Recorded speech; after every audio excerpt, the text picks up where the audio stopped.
Godhra town B division police સ્ટેશનમાં નોંધાયેલા રાયટિંગના ગુનામાં લાંબા સમયથી નાસ્તા ફરતા મુખ્ય સૂત્રધાર ઝાકિર અહેમદ જભાને પંચમહાલ એલસીબી અને એસઓજીની ટીમે મહારાષ્ટ્રના ભિવંડીથી ઝડપી પાડ્યો છે.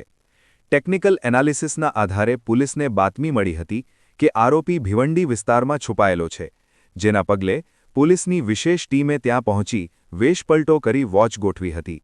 આખરે આરોપીને ભિવંડીના નાસિક રોડ પર આવેલી એક હોટલ પાસેથી દબોચી લેવાયો હતો.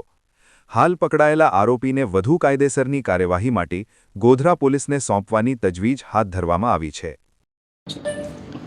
આપને બધાને ખબર છે કે સપ્ટેમ્બર 2025માં ગોધરા બી ડિવિઝન ખાતે એક રાયોટિંગનો ગુનો દાખલ થયેલો હતો.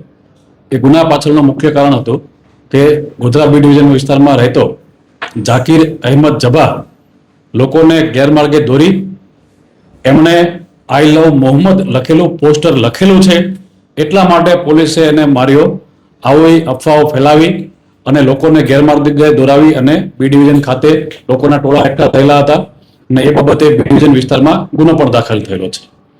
અત્યાર સુધીમાં આશરે 300 જેટલા વ્યક્તિઓના નામ એ ગુનામાં ખુલેલા છે, જેમાંથી આશરે 135 જેટલા આરોપીઓને પોલીસે અત્યાર સુધીમાં અટક કરેલા છે.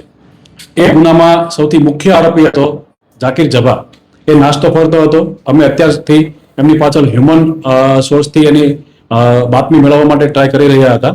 અમને એના આધારે ખબર પડી હતી કે તે ગોધરામાં અમુક માણસોના કોન્ટેક્ટમાં છે, તો એ માણસોને અમે વિશ્વાસમાં લઈ અને અમારા માણસોને ભિવંડી મહારાષ્ટ્ર ખાતે મોકલી એમની જે ડેલીની અવરજવર હતી એને નોકરી કરવા જવાના સ્થળની ત્યાં રેકી કરી રિક્ષા અને બાઇક લઈ અને અમારા પોલીસવાળાએ તેને આતરી અને તેને ત્યાંથી અટક કરેલો છે. અને હાલમાં અમે આજે સાંજે એને 5 વાગે કોર્ટમાં મોકલી અને એના વિરુદ્ધમાં જે ગુના છે એના વિરુદ્ધમાં પુરાવો એકઠા કરવા માટે કોર્ટમાંથી રિમાન્ડની માંગણી કરનાર છીએ.